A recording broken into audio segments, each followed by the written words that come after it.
hasta aquí ha sido el repaso de noticias. Ahora vamos a entrar en la temática de los antediluvianos, la cuarta parte, y vamos a seguir por donde lo dejamos la anterior vez. Ya sabéis que la anterior vez estuvimos leyendo mucho los escritos de Ellen White. Vamos a seguir con ellos. He decidido no leer todos los que hay hablando del tema porque se haría demasiado largo. Vamos a hacer una selección de ellos, pero a pesar de todo no he querido suprimir ningún punto de los que allí aparecen escritos por si alguien quiere leerlo en su casa, porque no dejan de ser, bueno, más que interesantes. Pero para ganar tiempo vamos a hablar precisamente solo en ciertos puntos que veréis marcados en rojo. Si hoy podemos, terminaremos con esa lectura de esas citas de Ellen White. Veréis que a medida que van avanzando cada vez son más interesantes, porque nos da detalles de cómo vivían esos antediluvianos. Pero me voy a reservar dos citas de Ellen White, que son las citas de la polémica, pero que van a ser la clave para terminar de entender lo que después presentaremos como pruebas de todo esto.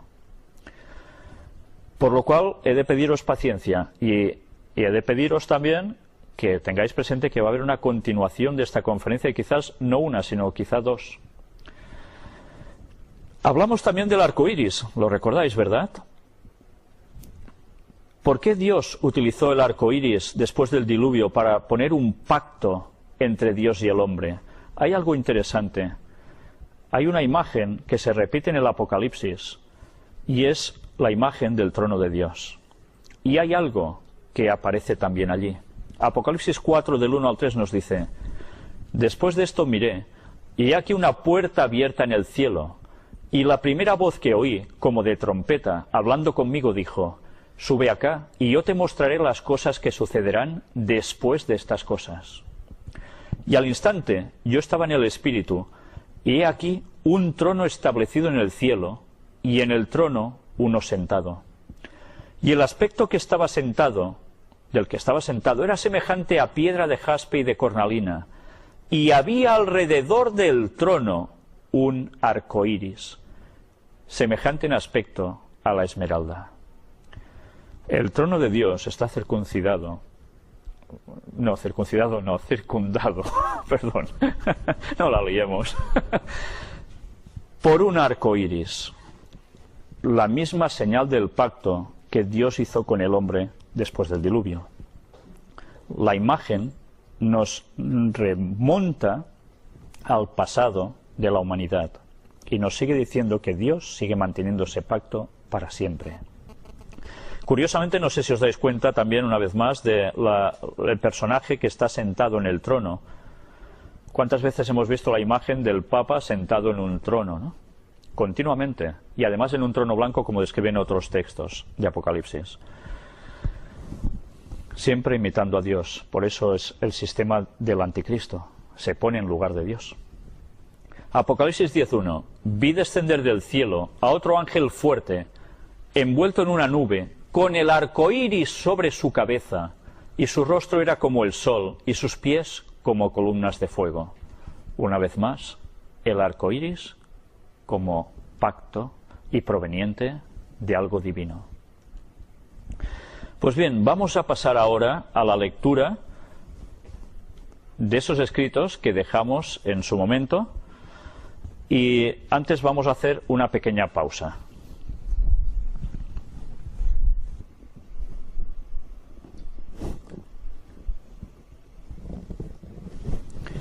Vamos a reanudar el tema y vamos a empezar leyendo un par de citas que nos van a determinar algo que mucha gente, no sé si se ha preguntado, yo sí personalmente, y que aquí vais a encontrar la respuesta. Jesús se convirtió en el Redentor del mundo, prestando perfecta obediencia a cada palabra que procede de la boca de Dios.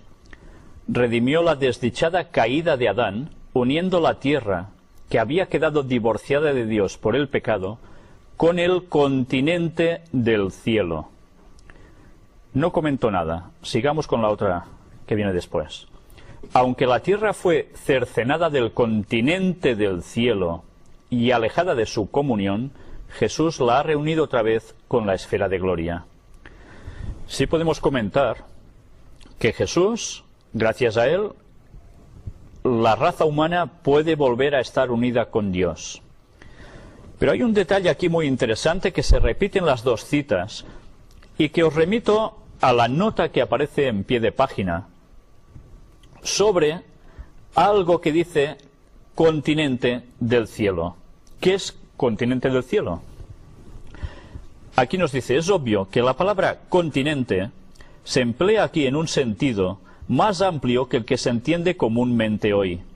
De acuerdo con un significado ahora obsoleto, se aplica la palabra continente al globo sólido, o globo del Sol o de la Luna, según el diccionario inglés de Oxford. ¿A qué conclusión llegáis con esto? ¿Qué es el cielo? ¿Es una nube que está paseándose por algún lugar del universo? Como a veces nos lo pintan, así, una cosa tan volátil. El cielo es un globo. Y un globo es redondo. Por tanto, el cielo es un lugar, como podríamos decir, Tierra, el planeta Tierra o el planeta Venus, es un planeta, es esférico. Interesante, ¿eh? Por eso, con el tema de Orión, cuando presentamos el tema de Orión, que nosotros iremos hacia allá, vamos a ir a un lugar definido, no a un lugar etéreo, volátil, sino que eso está localizado como un planeta. Eso es el cielo. Sigamos leyendo más abajo. Dios retuvo por un tiempo la plena ejecución de la sentencia de muerte pronunciada sobre el hombre. Satanás se lisonjeaba de que para siempre había roto el vínculo entre el cielo y la tierra, pero en esto estaba grandemente equivocado y quedaría chasqueado. El Padre había puesto el mundo en las manos de su Hijo para que lo redimiera de la maldición y la ignominia del fracaso y la caída de Adán. Por tanto, Satanás no iba a triunfar. Se creía que iba a triunfar al hacer caer el hombre. Jesús puso el remedio. Toda la naturaleza está perturbada, pues Dios impidió que la tierra cumpliera el propósito que originalmente le había designado. No haya paz para los impíos, dice el Señor. La maldición de Dios está sobre toda la creación. Cada año se hace sentir más decididamente. Y es cierto, así lo estamos notando. Debido a la desobediencia, se pronunció la primera maldición sobre la posteridad de Adán y sobre la tierra. La segunda maldición vino sobre la tierra después de que Caín asesinó a su hermano Abel. La tercera y la más espantosa maldición de Dios vino sobre la tierra con el diluvio. La tierra ha sentido la maldición cada vez más pesadamente. Antes del diluvio, la primera hoja que cayó y fue hallada sobre el terreno causó gran dolor a los que temían a Dios, porque antes no caían las hojas. Fue consecuencia del pecado. Se lamentaron por eso como nos lamentamos por la pérdida de un querido amigo. En la hoja marchita podían ver una evidencia de la maldición y la decadencia de la naturaleza. ¿Cómo cambió todo? El pecado del hombre ha traído un resultado seguro: decadencia, deformidad y muerte. Hoy día todo el mundo está manchado, corrompido, afectado de una enfermedad mortal. La tierra gime bajo la continua transgresión de sus habitantes. La maldición del Señor está sobre la tierra, sobre el hombre, sobre las bestias, sobre los peces en el mar, y como la transgresión se hace casi universal, se permitirá que la maldición llegue a ser tan amplia y tan profunda como la transgresión. Después de la transgresión de Adán, Dios podría haber destruido cada capullo que se abría y cada flor lozana, o podría haberles quitado su fragancia, tan grata a los sentidos. En la tierra agostada y estropeada por la maldición, en las zarzas, los abrojos, las espinas y las cizañas, podemos leer la ley de la condenación. Pero en el delicado color y perfume de las flores, podemos saber que Dios todavía nos ama, que su misericordia no se ha retirado totalmente de la tierra. La tierra produjo espinas, cardos, cizaña, pero Dios fue benevolente y permitió que aún las flores, esos perfumes, esas bellezas, aún perduraran. Su misericordia aún nos acompaña a pesar de todo. Dios dijo a Adán y a todos los descendientes de Adán: con el sudor de tu rostro comerás el pan, pues de ahora en adelante la tierra deberá ser trabajada con la desventaja de la transgresión, producirá espinas y zarzas. No hay lugar en la tierra donde no se vea el rastro de la serpiente, o sea, de Satanás, y donde no se sienta su venenoso aguijón. Toda la tierra está contaminada bajo sus habitantes. La maldición está aumentando como aumenta la transgresión. Este último apartado, esta última frase, nos está clamando claramente: la maldición irá en aumento sobre la tierra porque nuestras transgresiones van en aumento como humanidad. Por tanto, ya sabemos lo que dice la profecía que va a terminar de pasar. Todo irá a más, la gente cada vez irá más a mal, como los antediluvianos. Por tanto, esperemos ver grandes desgracias en la tierra, porque la maldición va en proporción a la transgresión. Y eso durante todo el Antiguo Testamento lo vemos con lo que Dios formula y determina sobre las naciones paganas que se apartaban de Dios, y el propio pueblo de Israel haciendo lo mismo. Sus castigos iban en conformidad a sus transgresiones, y así será al final también. Y ahora vamos a ver algo también muy interesante. Ninguna planta nociva fue colocada en el gran huerto del Señor, el del Edén, pero después de que pecaron Adán y Eva, brotaron hierbas venenosas. En la parábola del sembrador se le hizo una pregunta al amo: ¿no sembraste buena semilla en tu campo? ¿De dónde pues tiene cizaña? El amo contestó: un enemigo ha hecho esto. Esta es una famosa parábola que Jesús cita. Todas las cizañas son sembradas por el maligno. Cada hierba nociva es siembra de él, y con sus métodos ingeniosos de amalgamación ha corrompido la tierra con cizañas. No pensemos que Dios es el que creó estas malas hierbas, estas cizañas, sino que fue Satanás mismo el que manipuló con métodos ingeniosos y provocó con amalgamación, ¿cómo diría yo? Como juntando varios factores de varias piezas distintas, provocó que esto germinara como mal. Esta palabra amalgamación es una palabra de la que hablaremos, si Dios quiere, en la próxima conferencia, porque hay dos citas de Ellen White que son las más controvertidas, pero las que al mismo tiempo nos van a poder hacer determinar la gran importancia de nuestros tiempos en comparación con el mundo antediluviano. Y veremos si ella dijo una solemne tontería, como muchos la acusan, o verdaderamente lo que dijo es básico para entender nuestros tiempos y la venida de Cristo como muy cercana. Avanzamos en la lectura y llegamos a este punto donde nos habla de Set. Sabemos que Set era el tercer hijo de Adán y Eva, era el llamado hijo de la restitución, el que sabemos que Caín asesina a Abel y Dios restituye a la pareja con otro hijo, y este es Set, que sigue los caminos de Dios, a diferencia de Caín y sus otros hermanos que después hubieron. Cuando nos habla de Set, nos dice: Set era de estatura más noble que Caín o Abel, y se parecía más a Adán que cualquiera de sus otros hijos. Los descendientes de Set se habían separado de los impíos descendientes de Caín, albergaban el conocimiento de la voluntad de Dios, al paso que la impía raza de Caín no tenía respeto por Dios ni por sus sagrados mandamientos. Dos puntos interesantes. Set era de una noble estatura, más alto que Caín o Abel, y se parecía más a Adán que cualquiera de sus otros hijos.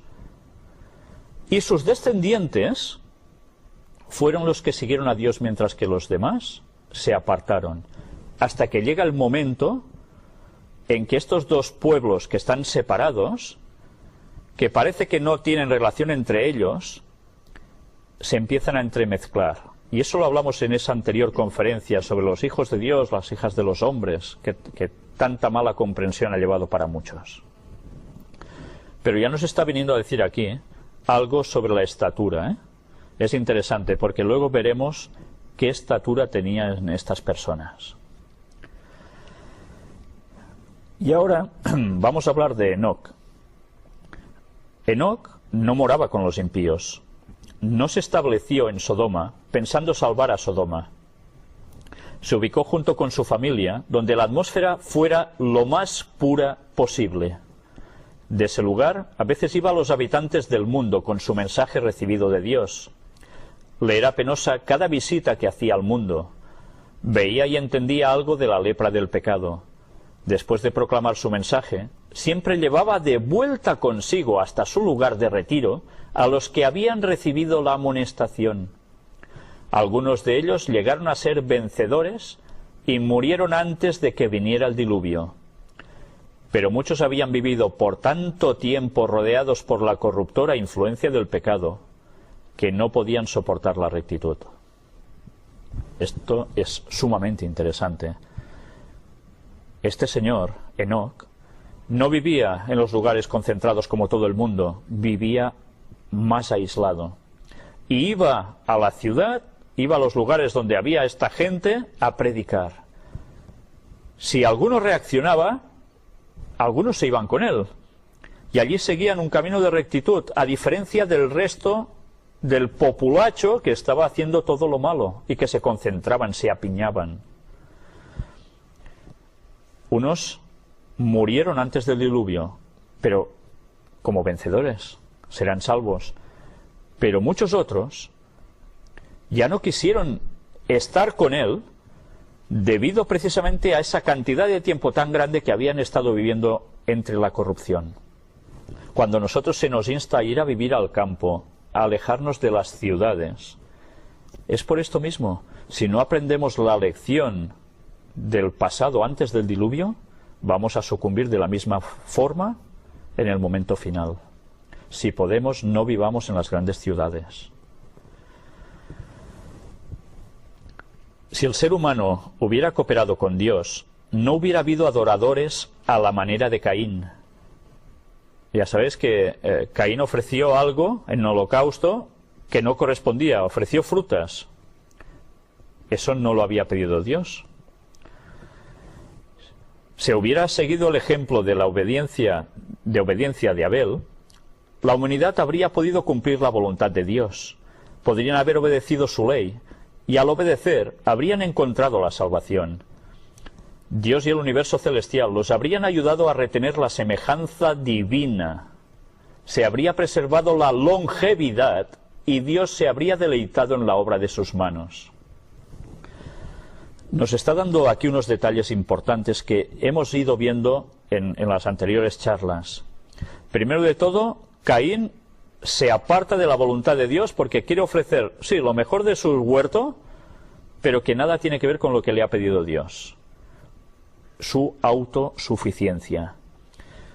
Dios pidió un cordero, símbolo de la muerte que tendría que pasar Cristo siendo inocente, sin tener ninguna culpa ni nada que ver con el pecado, para que el ser humano pudiese ser salvo, para restituir la relación del hombre caído a la santidad con Dios. Ese abismo que se abrió a través del pecado. No se hizo caso. Y al no hacerse caso, ¿qué pasó? La longevidad, los años que llegaban a vivir esta gente, podía haber sido más, fue a menos. Y no solo esto, sino que retener la semejanza divina en nuestro aspecto y en nuestra mente también se deterioraba. Y eso es lo que fue aconteciendo. Es curioso, ¿eh? La evolución pinta extrañamente todo al revés. Que de ser nada pasamos a ser, oh, qué bonitos somos ahora, qué perfectos. El relato nos dice todo lo contrario. De ser perfectos estamos pasando a ser unos birrias, física y mentalmente. Y es como consecuencia de todo esto. Dios les concedió 120 años de tiempo de gracia y durante ese tiempo les predicó mediante Matusalén, Noé y muchos otros de sus siervos. Si hubieran prestado atención al testimonio de esos fieles testigos, si se hubieran arrepentido y retornado a su lealtad, Dios no los hubiera destruido. La misericordia de Dios. Pero no lo hicieron, ¿verdad? Y así terminaron. ¿Qué va a pasar en el futuro? En el futuro tan cercano. Dios resolvió purificar el mundo con un diluvio, pero su misericordia y amor dio a los antediluvianos un tiempo de gracia de 120 años. Durante ese tiempo, mientras se estaba construyendo el arca, las voces de Noé, Matusalén y muchos otros se oyeron en forma de amonestación y súplica, y cada golpe dado en el arca era un mensaje de amonestación. Cada martillazo que se daba allí era como decir: ¿a qué esperáis a reaccionar? Y ni así muchos hicieron caso. Durante 120 años Noé proclamó el mensaje de amonestación al mundo antediluviano, pero solo unos pocos se arrepintieron. Algunos de los carpinteros que empleó para la construcción del arca creyeron el mensaje, pero murieron antes del diluvio. Otros de los conversos de Noé apostataron. Es interesante ver cómo gente que trabajó para él, para la construcción de esa magnífica, enorme embarcación, se convirtieron al mensaje de Noé y murieron antes. Dios tuvo misericordia de ellos. Porque morir no significa algo malo, si esa persona después recibirá la paga de Dios de la eternidad. Pero muchos otros apostataron, no aguantaron.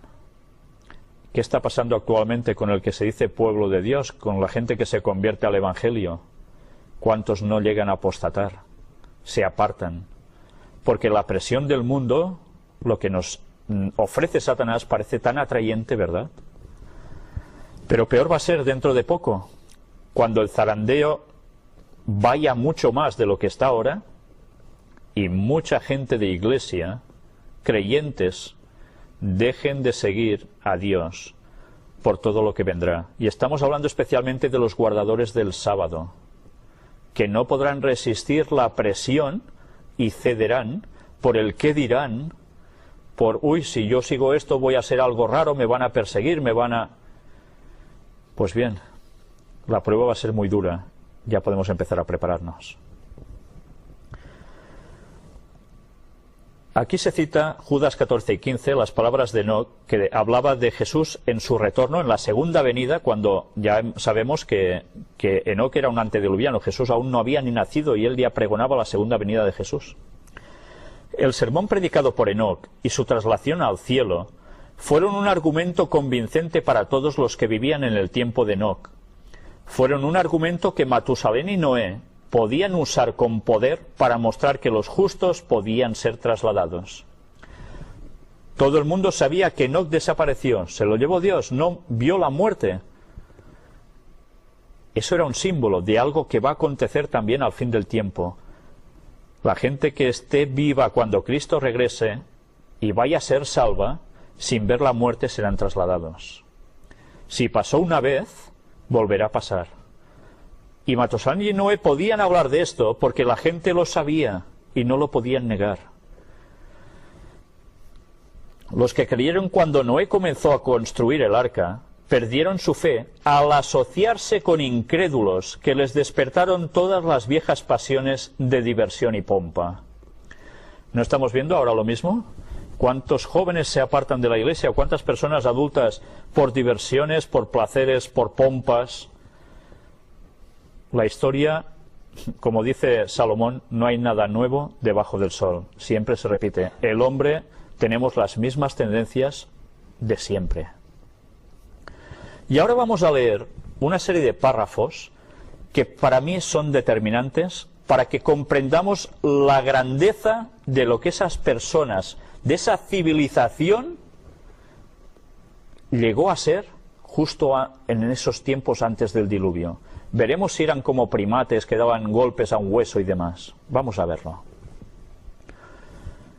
En el diluvio perecieron mayores creaciones del arte y del ingenio humanos que las que conoce el mundo de hoy día. Las artes destruidas fueron mayores que las alardeadas artes actuales. Eran gente de poca capacidad, ¿verdad? Ya lo veis. Hicieron cosas impresionantes que nos superan a todo lo mejor que tenemos como humanidad ahora. ¿Cómo obtuvo el ser humano su conocimiento que lo llevó a la inventiva del Señor? Estudiando la formación y hábitos de diferentes animales. Cada animal es un libro de texto, y del uso que dan a su cuerpo y a las armas de que están provistos, la humanidad ha aprendido a hacer aparatos de múltiple funcionamiento. Si la gente pudiera saber cuántas artes se han perdido para nuestro mundo, no hablaría tan suelta de lengua de las edades oscuras. Si se pudiera haber visto cómo obró una vez Dios mediante sus súbditos humanos, se hablaría con menos desprecio de las artes del mundo antediluviano. Ya lo sabéis que algunos inventos se han hecho basándose en ver el comportamiento de los animales, el funcionamiento, por decirlo de algún modo, mecánico que ellos tienen, y se ha hecho una copia con otros materiales, evidentemente, y con esto se han hecho grandes progresos. Pues esto ya lo hacían los antediluvianos, pero a toda certeza les sacaba mucho más jugo de lo que nosotros se lo sacamos ahora, y pudieron hacer grandes cosas. En muchos respectos, se perdió en el diluvio más de lo que hoy se sabe.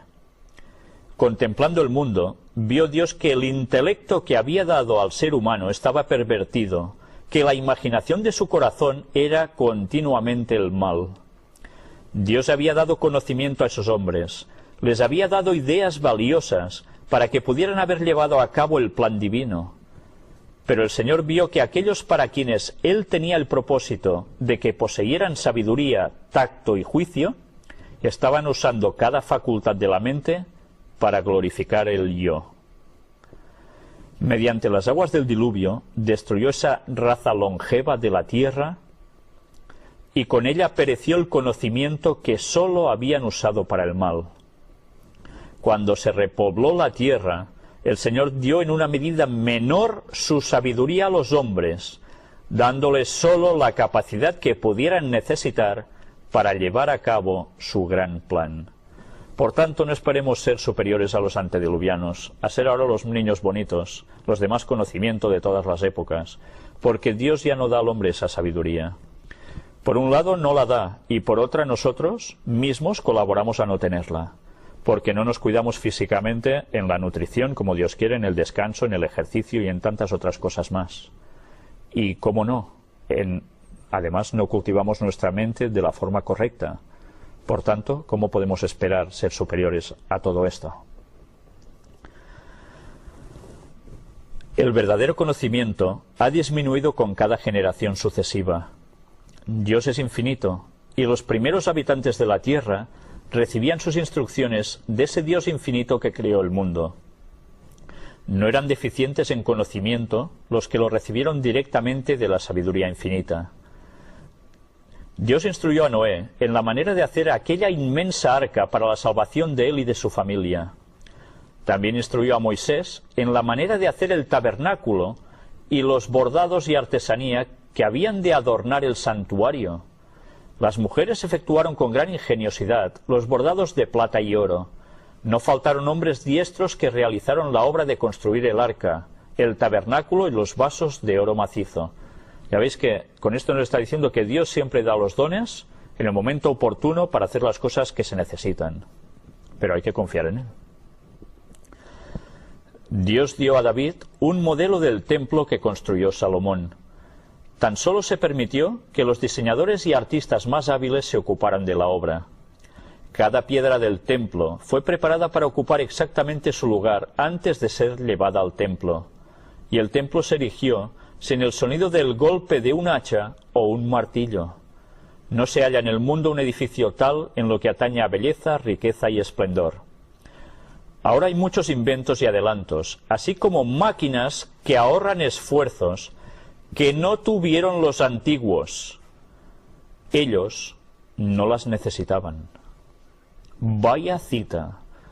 Tenemos muchos inventos y adelantos porque nosotros, nuestras capacidades no son las mismas que ellos tenían. A ellos eso no les hacía ni falta. Imaginaros a qué nivel estaban. mientras mayor ha sido el tiempo en que la tierra ha yacido bajo la maldición, más difícil le ha sido al ser humano cultivarla y hacerla productiva. A medida que el suelo se ha vuelto más improductivo y se ha hecho necesario duplicar la labor para trabajarlo, Dios ha suscitado hombres con facultades ingeniosas para construir implementos que alivien las tareas de la tierra que gime bajo la maldición. Pero Dios no ha estado en todos los inventos. En gran medida, Satanás ha regido las mentes humanas y las ha impelido a nuevos inventos que las han hecho olvidarse de Dios. No solo Dios da inventiva, Satanás también. Vimos en una de las primeras conferencias cómo a través de sueños había gente que hacía inventos, y vimos que esos sueños no venían precisamente de parte de Dios, por lo que ellos mismos decían. Ya veis, no es una tontería. Ellen White también escribió sobre esto ya.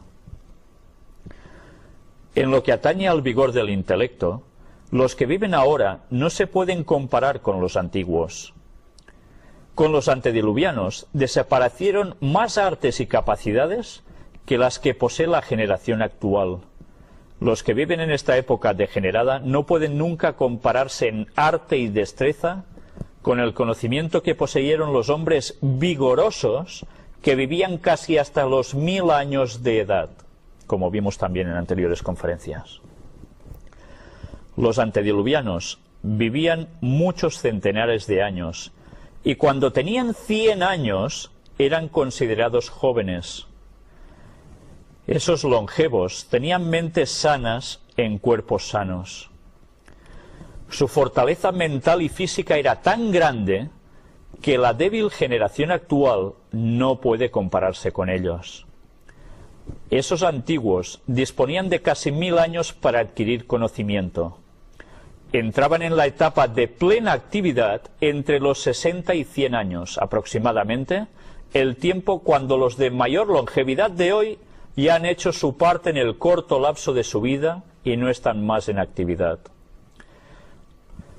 Los que son engañados y halagados con la falsedad de que la actual es una era de verdadero progreso y que la raza humana en los siglos pasados ha estado progresando en verdadero conocimiento, están bajo la influencia del padre de la mentira, cuya obra siempre ha sido la de convertir la verdad de Dios en mentira. Ahora apenas vivimos 80 y pico de años, y hace años que cuando se llega a esa edad apenas se sirve para nada. En esos tiempos aún eran jóvenes. Ya lo veis, qué diferencia, qué cantidad de conocimiento podía acumular una sola persona. Y además, mentes sanas en cuerpos sanos, casi nada. Otra cita de las que no puede dejar a nadie como estaba antes. En la primera resurrección, todos surgen con lozanía inmortal, pero en la segunda se ven en todos las señales de la maldición. Aquí nos está hablando del futuro. Cuando Jesús vuelva por segunda vez y haya la resurrección de los muertos, que van a ser trasladados con Dios, junto con los vivos que lo estén esperando. Esa primera resurrección, no la segunda, la de los impíos que luego sufrirán el castigo, su paga, esta gente surge con lozanía inmortal. Todos surgen como descendieron a sus tumbas.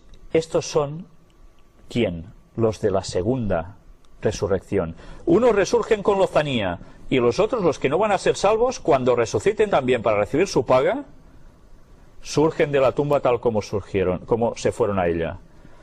Vaya espectáculo, ¿eh? Qué diferencia entre unos y otros. Los que vivieron antes del diluvio salen con su estatura gigantesca, más del doble de la altura de los hombres que ahora viven en la tierra, y son bien proporcionados. Las generaciones posteriores al diluvio fueron de una estatura menor. Serán más del doble, nos está hablando de personas de aproximadamente 3,5 metros largos, rozando hacia los 4. Eran gigantes, no eran como somos nosotros ahora. Quizás luego veremos algún detalle más sobre esto. Pero tengamos presentes que la estatura de estas personas era tan grande porque estaban salidos de la mano de Dios. Luego, con la entrada del pecado, la cosa va cambiando y se va degenerando. Vamos a ver luego, en asunto de pruebas arqueológicas, algo que a más de uno le va a sorprender. Tenemos la historia de los antediluvianos y de las ciudades de la llanura, cuyo curso de conducta degeneró de liviandad y frivolidad en pecados envilecedores que hicieron descender la ira de Dios en una destrucción espantosísima, a fin de eliminar de la tierra la maldición de su contaminadora influencia. La propensión y la pasión sobrepujaron la razón. El yo era su Dios, y el conocimiento del Altísimo casi quedó raído por la complacencia egoísta de corruptas pasiones. Bien, yo no sé si veis mucha diferencia con lo que está pasando actualmente, ¿eh? ¿Estáis haciendo la similitud entre lo de antes y lo de ahora? El pecado de los antediluvianos consistió en pervertir lo que era lícito en sí mismo. Corrompieron los dones de Dios, usándolos para complacer sus deseos egoístas. La complacencia del apetito y de las bajas pasiones hizo que sus pensamientos fueran completamente corruptos. Los antediluvianos eran esclavos de Satanás, guiados y controlados por él. ¿No está pasando ahora lo mismo? ¿Apetitos en qué sentido? No tan solo de comer, que ya estamos viendo que comer es lícito, solo faltaba, y bueno, pero todo se lleva a la exageración y se saca de contexto. Se vive muchas veces para comer, no se come para vivir. Pero no solo nos habla de esto, nos habla también de las bajas pasiones. Y nosotros no nos damos cuenta que nuestro desorden en este tipo de cosas, fuera del contexto que debe ser, afecta nuestro comportamiento y nuestra mente. Y nos lleva a ser esclavos de Satanás. Porque empaparnos de hacer esto nos lleva al otro terreno. Nos limita la percepción espiritual. Y eso, la mayor parte de personas ni se lo plantean. Los habitantes del mundo de Noé fueron destruidos porque se corrompieron debido a la complacencia del apetito pervertido. Rindieron culto a la complacencia egoísta, comiendo, bebiendo, divirtiéndose, y recorrían actos de violencia y crimen si se coartaban sus deseos y pasiones. Que yo no puedo no sé qué, ¡pam!, se cargaban al que sea. En los días de Noé, la abrumadora mayoría se oponía a la verdad y estaba prendada de una trama de falsedades. La tierra estaba llena de violencia. Guerra, crimen, asesinato estaban a la orden del día. Así también será antes de la segunda venida de Cristo. ¿Cómo está el mundo ahora? ¿No es el mismo reflejo, acaso? Pues si ahora lo que hemos leído hasta aquí es la forma de proceder de la humanidad de antes, viendo cómo está clavado con la de ahora, iremos viendo alguna otra cita que nos va a demostrar que Cristo está más cerca de lo que nos pensamos. Antes de la destrucción del mundo antiguo por un diluvio, había hombres talentosos, hombres que poseían habilidad y conocimiento, pero se corrompieron en sus pensamientos porque dejaron de lado a Dios en sus planes y consejos. Eran sabios en hacer lo que Dios nunca les había dicho que hicieran, sabios para hacer el mal. El Señor vio que su ejemplo sería deleiterio para los que nacieran después y tomó el asunto en sus manos. Durante 120 años les envió amonestaciones mediante su siervo Noé. Vaya paciencia. Pero usaron el tiempo de gracia que tan bondadosamente se les concedía para ridiculizar a Noé. Lo caricaturizaron y criticaron. Se rieron de él por su extraordinario fervor e intensa pasión manifestados al hablar de los castigos que él declaró que Dios llevaría a cabo con toda seguridad. Hablaban de la ciencia y de las leyes que rigen la naturaleza. Entonces tomaron a mofa las palabras de Noé, llamándolo loco fanático. ¿Os suena esto?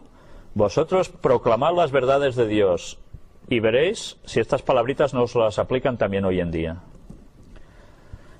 Se terminó la paciencia de Dios y dijo a Noé: he decidido el fin de todo ser, porque la tierra está llena de violencia a causa de ellos, y he aquí que yo los destruiré con la tierra. Esta fue la sentencia. Y ahora vamos a ver otra cita de estas impresionantes, de estas perlas que Ellen White suelta, y que nos van a hacer entender muchas cosas de lo que está sucediendo también ahora. Aquellos árboles majestuosos que Dios había hecho que crecieran en la tierra para beneficio de los habitantes del mundo antiguo, y que ellos habían usado para convertirlos en ídolos y para corromperse con ellos, Dios los ha reservado en la tierra en forma de carbón y petróleo, recordemos que eran enormes, no como ahora, para usarlos como instrumentos de la destrucción final de ellos. ¿Qué dice aquí? Que Dios va a utilizar el carbón y el petróleo que hay en la tierra para destruir también a la humanidad. No solo va a ser fuego del poder de Dios que viene como tal, sino que va a ser utilizado el carbón y el petróleo en el momento final. Cuando Jesús viene por segunda vez, la gente muere que no ha aceptado a Dios como su Salvador. Esta gente morirá por el resplandor de la venida de Dios. Pero la muerte de la que nos está hablando aquí es de la paga final, cuando hayan acontecido el milenio, esos 1000 años de juicio en el cielo, verificando el por qué las personas que no han sido salvas, era justo que no lo fueran, porque no quisieron estar con Dios ni con los santos, y quisieron estar del lado de Satanás. Estas personas, y no solo personas humanas, sino Satanás y sus ángeles, van a ser destruidos por ese carbón y ese petróleo. ¿Por qué creéis que el mundo se mueve por el petróleo? ¿Por qué creéis que Satanás, que no es tonto y que sabe que tiene que ser destruido por esto inflamado, está haciendo que el petróleo sea la causa de que todo el mundo se mueve por él?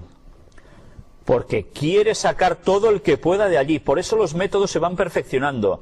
Mientras, ¿qué pasa? La gente se enriquece. Les da el dinero para que tengan placer por el control del petróleo.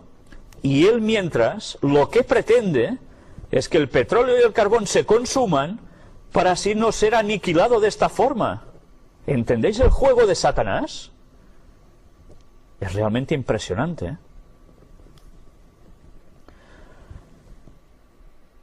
Por eso, las últimas escenas de este mundo vienen dadas por el control del petróleo y por la extracción de él. Satanás no es tonto, ¿eh? Así como hizo salir las aguas que estaban dentro de la tierra en el tiempo del diluvio, como armas de su arsenal para realizar la destrucción de la raza antediluviana, el agua que surge del suelo fue la que también inundó el planeta, no solo la que cayó de arriba. Así también, al fin de los 1000 años, hará salir los fuegos que están dentro de la tierra con sus armas que ha reservado para la destrucción final, no sólo de las generaciones sucesivas del diluvio en adelante, sino de la raza antediluviana que pereció con el diluvio. Todos van a perecer así, antediluvianos y postdiluvianos. Fue Cristo el que mantuvo a salvo el arca en medio de las rugientes e hirvientes olas, porque los que estaban dentro de ella tenían fe en ser preservados por el poder de él. Rugientes e hirvientes olas. Hirvientes quiere decir que eran agua muy caliente, y no todo era agua. Si todo salía de abajo, hemos visto en otras citas que lo que salía también era lava. Todo hervía. Casi nada, ¿eh? Del mismo modo que antes Cristo preservó a su remanente, a ese residuo que lo quiso seguir, va a hacer lo mismo en el fin del tiempo. Su mano estará con nosotros. Y otra cita interesante. Fueron destruidos los bellos árboles y arbustos que dan flores. Sin embargo, Noé preservó semillas y las llevó consigo al arca, y Dios, por su poder milagroso, preservó vivas unas pocas de las diferentes clases de árboles y arbustos para las generaciones futuras. Poco después del diluvio, árboles y plantas parecían brotar de las mismas rocas. En la providencia de Dios, algunas semillas fueron esparcidas y llevadas a las hendiduras de las rocas, y allí fueron ocultadas con seguridad para el uso futuro del hombre. Dios destruye el planeta, pero vemos como la misericordia de Él sigue estando con el hombre. Y gracias a hacer eso, resurgió una vez más la vegetación. Pero ya veis, Noé también se llevó cosas al arca, en este caso semillas. Arcilla y cal, que Dios había esparcido en el fondo de los mares, fueron elevados y arrojados de acá para allá. Eso fue en las escenas del diluvio. Todo esto también sucedió al mismo tiempo. Un vasto y turbio mar y lodo blando se hicieron presentes cuando las aguas comenzaron a descender. El fortísimo viento que ayudó a secar la tierra impulsó el agua con gran fuerza, de modo que en algunos casos fueron derribadas las cumbres de las montañas. Y ahora ya podemos empezar a entender algunas extrañas formas de más de una montaña. Toda la superficie de la tierra fue cambiada por el diluvio. Y en otro libro suyo, en Testimonios para los Ministros, nos dice: en este siglo, que se jacta de sus luces, la Iglesia cristiana enfrenta un mundo que yace en las tinieblas de la medianoche, casi totalmente entregado a la idolatría. Un desprecio casi universal por la ley de Jehová está asemejando rápidamente al mundo a las ciudades de Sodoma y Gomorra. Como en los días anteriores al diluvio, la violencia llena la tierra. Y atención a lo que dice aquí: los juegos de azar y el robo están llegando a ser males comunes. ¿Qué son los juegos de azar? Es muy fácil, ¿verdad? ¿Qué es lo que más está abundando ahora y en lo que la gente se gasta el dinero para intentar conseguir rédito de ese poco dinero que invierte en algo? Loterías y apuestas. Juegos de azar. ¿Para qué? ¿Para hacerse rico? ¿Y qué? ¿Y qué con la riqueza? Todo esto hace que la gente ambicione más y no se dé cuenta de que su tesoro debería estar en el cielo y no aquí en la tierra donde, como dijo Jesús, polilla y orín corrompen. Y eso que antes fue juegos de azar y robo es lo que está aconteciendo ahora. ¿No vemos que cada vez hay más robos? En los medios de comunicación se nos está diciendo continuamente. ¿No vemos además cómo proliferan los juegos de azar, las loterías y demás? Y cuponcitos de ciegos y cuponcitos de no sé qué y cuponcitos de no sé cuánto y rasca y gana. Pues bien, es copia de lo que había acontecido antes, ¿eh? Siempre nos movemos igual. Pero aún hay más. El uso de licores embriagantes está aumentando. Muchos que han seguido su propia voluntad no santificada tratarán de poner fin a su vida por el suicidio. Y los suicidios están creciendo en una proporción tremenda últimamente. La iniquidad y el crimen de toda clase se hallan en las altas esferas de la tierra, y los que consienten en estos errores están tratando de proteger del castigo a los culpables. Ni la centésima parte de la corrupción que existe es expuesta al mundo. Poco se conoce de la crueldad que hay en la tierra. La maldad de los hombres casi ha alcanzado su límite. De muchas maneras, Satanás está revelando que él gobierna el mundo. Está influyendo en los corazones de los hombres y corrompiendo sus mentes. Los hombres que ocupan altos puestos dan evidencia de que sus pensamientos son de continuo el mal. ¿No estamos viendo lo que están haciendo los dirigentes y tanto que exponemos de ellos en estas conferencias acaso? Muchos buscan riquezas y no tienen escrúpulos en acrecentar sus fortunas por medio de transacciones fraudulentas. Léase bolsas, léase maniobras que ya sabéis totalmente ilegítimas. el Señor permite que estos hombres se expongan el uno al otro en sus malas acciones.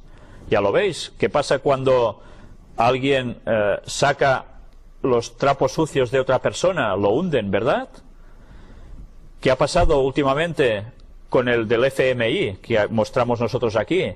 Entre ellos se exponen las malas cosas que hacen y así se hunden el uno al otro. Es el mismo comportamiento que los antediluvianos. Algunos de sus inicuos procedimientos están siendo expuestos ante el mundo para que los hombres reflexivos, que todavía tienen el íntimo deseo de ser honrados y justos con sus semejantes, entiendan por qué Dios está comenzando a enviar sus juicios sobre la tierra. ¿No estamos viendo también cómo el Vaticano está sometido a las 1001 maniobras de juicios que se le quieren poner por asunto de pederastas y perversiones sexuales con niños y demás? ¿No estamos viendo todo esto en generalizado, no solo en ellos? ¿Y otras cosas? Dios lo está permitiendo para que la gente se dé cuenta, una vez más, de que algo va a pasar. Y la gente tiene que despertar ante estas cosas y querer un cambio de verdad. Y no estoy hablando de los indignados de movimientos políticos y demás, estoy hablando de pedir la verdadera justicia de Dios. Y una mala situación puede hacer que nosotros, exponiendo la verdad de lo que hay detrás de lo que nos aparece en las noticias, la gente medite y se dé cuenta de que hay algo más de lo que están viendo sus ojos en este mundo. Y eso les provoque querer acercarse a Dios. El Señor castigará seguramente al mundo por su iniquidad. La tierra descubrirá la sangre derramada sobre ella y no encubrirá ya más a sus muertos. Y una cita del conflicto de los siglos nos habla de la resurrección. Todos salen de sus tumbas de igual estatura que cuando en ellas fueron depositados.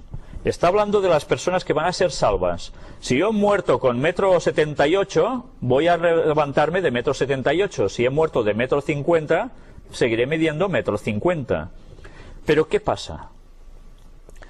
Adán, que se encuentra entre la multitud resucitada, es de soberbia altura y formas majestuosas, de porte poco inferior al del Hijo de Dios. Presenta un contraste notable con los hombres de las generaciones posteriores. En este respecto se nota la gran degeneración de la raza humana.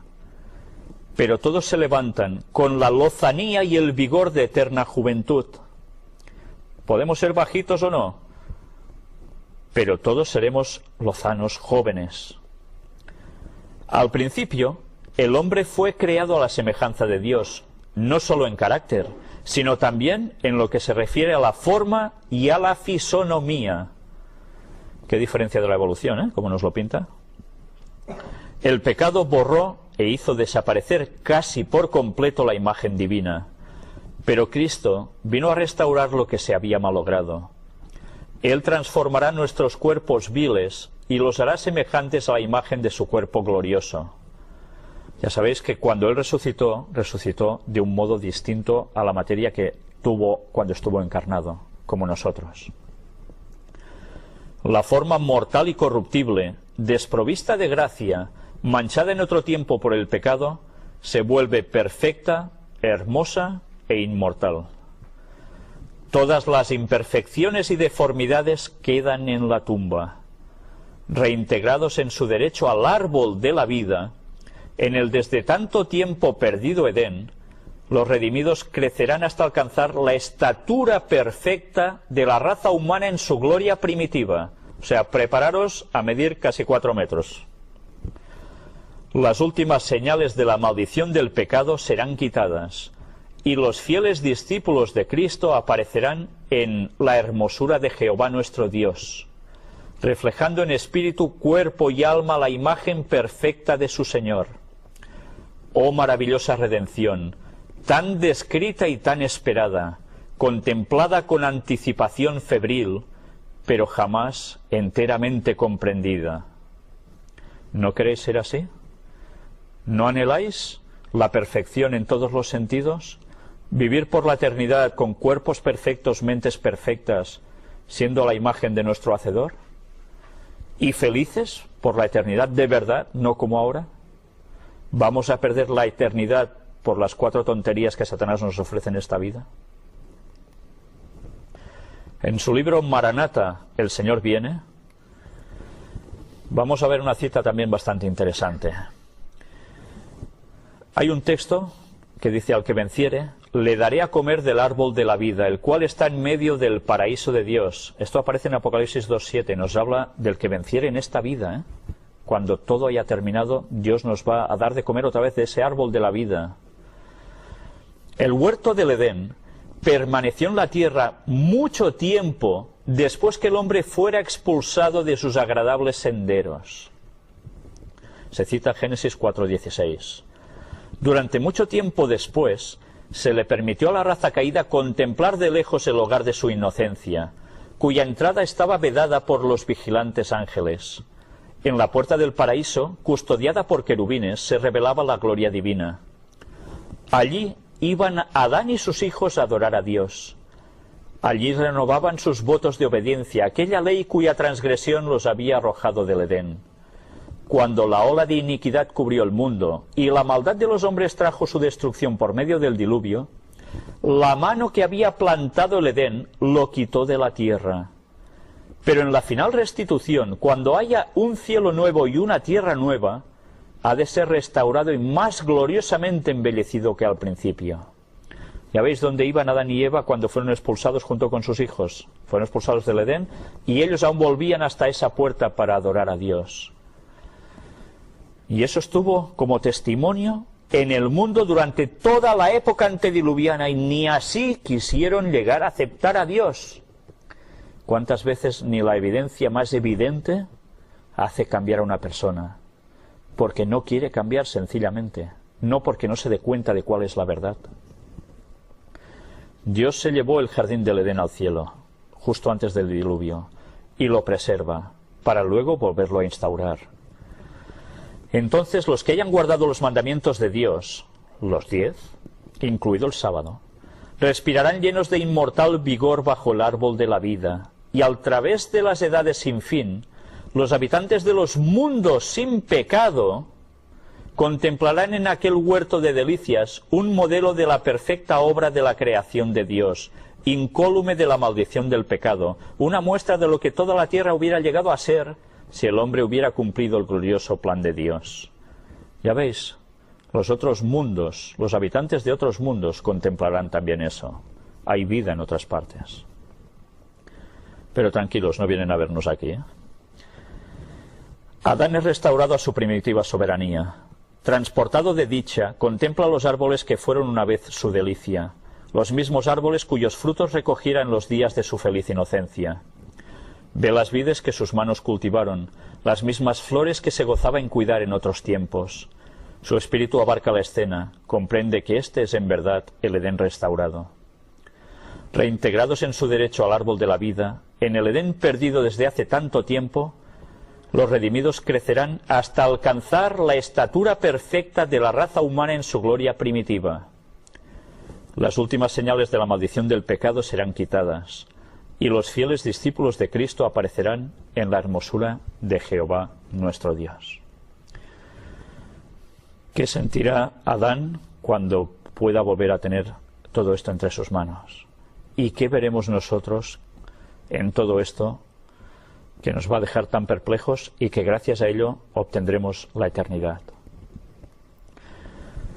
Lucas 17, del 26 al 30, nos dice: como fue en los días de Noé, así también será en los días del Hijo del Hombre. Comían, bebían, se casaban y se daban en casamiento hasta el día en que entró Noé en el arca y vino el diluvio y los destruyó a todos. Asimismo, como sucedió en los días de Lot, comían, bebían, compraban, vendían, plantaban, edificaban. Mas el día en que Lot salió de Sodoma, llovió del cielo fuego y azufre y los destruyó a todos. Así será el día en que el Hijo del Hombre se manifieste.